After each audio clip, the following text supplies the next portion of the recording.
Hey guys, this is Magic, also known as TCG Shop on the Magikarp Cafe forums, and today I'm gonna do a walkthrough for Pokemon Puzzle League. This game is for the Nintendo 64. It costs 1,000 Wii points, or about $10, and is one of the only Pokemon games not to be released in Japan. It's heavily based on the Pokemon anime, and let's take a look at it. So, let's check this out. So, it's gonna begin with a scene that looks like it's from the anime. So let's check it out. What's the story behind this?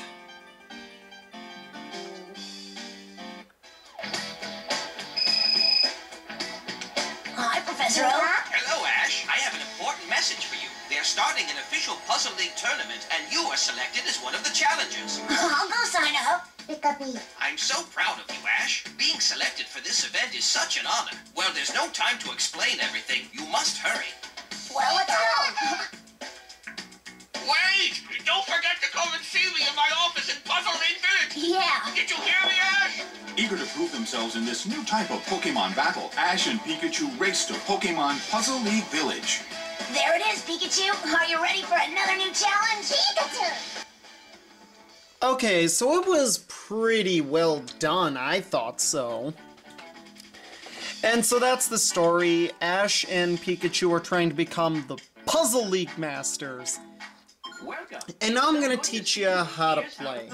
Because, yeah, like all video games, I believe every Let's Play or walkthrough needs a tutorial on game mechanics. So, the controls are yada. This was for the Nintendo 64, however, it should be also the same for the classic controller or a GameCube controller on the Wii Virtual Console. So we're gonna play now. This is a bit of the tutorial I'm just gonna go through, and let me just, while the tutorial is on the screen, I'm just gonna give my thoughts on this game. Overall, I thought this was really good game. I mean, this is basically Tetris Attack or Panel de Pan if you're a really hardcore gamer. And you might have heard of Panel de Pan because Panel de Pan appears in Smash Brothers as Lipstick, the item. So basically, Panel de Pan was a puzzle game in Japan, but was dubbed Tetris Attack, even though it had nothing to do with Tetris. So basically, this was a remake of a Super Nintendo game, and it was decided that Nintendo, since they owned Tetris Attack, they wanted to incorporate Pokemon in it, which was, at the time they made this, the TV show and the games and the trading cards, it was all huge. So, anyway, what they did was they wanted something new, and they decided to add a 3D element, which I thought was really cool, since we'll get to that later. So, continuing my thoughts, I thought that this was a really interesting game because this is, like, I believe, the only or one of the few Pokemon games released in North America and Europe only. That's right, this game never came out in Japan. And I thought that was a really interesting concept, like, wow, what do the Americans get that the Japanese don't? And I thought it was really cool to see, like, to see these Pokemon anime characters inside this game, and I'm like, what? I honestly thought it would not be that good, but I was surprised. I think this game is really addictive, and you need to check it out if possible. So we're still learning how to play the game, and yeah.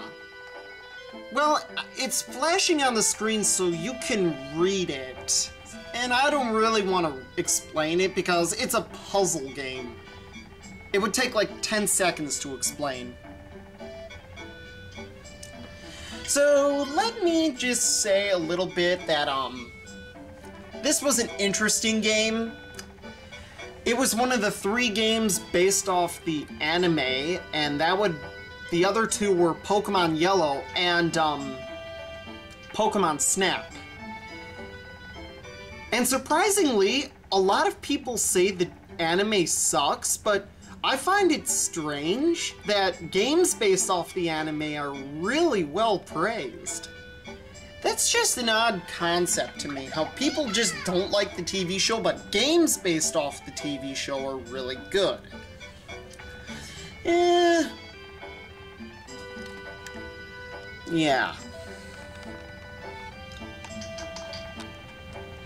But however, I would have to say with this Pokemon Puzzle League, yeah, I don't know why they included Pokemon in this. I mean, it would be fine if it wasn't having Pokemon characters, but yeah, that's just me. But still, Pokemon made it cool, and I mean, it brought a lot of younger people into the game, so it's like, they sort of like took Pokemon, since it was popular, and they wanted to try out, like, to get kids, instead of doing an RPG, you'd do like a puzzle game, and that was just an interesting concept. I thought so. Okay,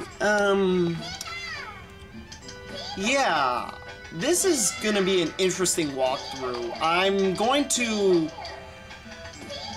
Yeah, I recorded all this gameplay in one day, and I'm gonna say that it's gonna be an interesting walkthrough, because I'm just gonna show you the easy mode first, and then I might do medium, and then I might do hard. So basically, in order to get the best ending, you have to play through the hard mode. But I'm gonna play through all 3 difficulties, just for you, so you can see the difference. Yeah, so overall, I'd say that, this is gonna be an interesting walkthrough. This is for, Magikarp Cafe. I'm gonna say, my good friend, Steve is finally pro. He recommended me to it, and they were currently needing, like, walkthroughs, so I thought, and I thought I'd give it a shot. I told him I did a lot of obscure walkthroughs for, like, Pokemon Channel, which I still call today the worst Pokemon game, but I don't want to go into that. It's a long story. So, yeah. I'm known as, TCG Shop on the forums. And this is gonna be a mix of walkthrough gameplay and commentary at the same time, so you're gonna have to get used to my commentary, because that's how I do it. And I hope that Magikarp Cafe would really like this walkthrough. I'm sorry for the way I have to record it. And we're out of time, so stay tuned to part 2, which will come out soon, where we take on Brock and get the first gym badge in this game.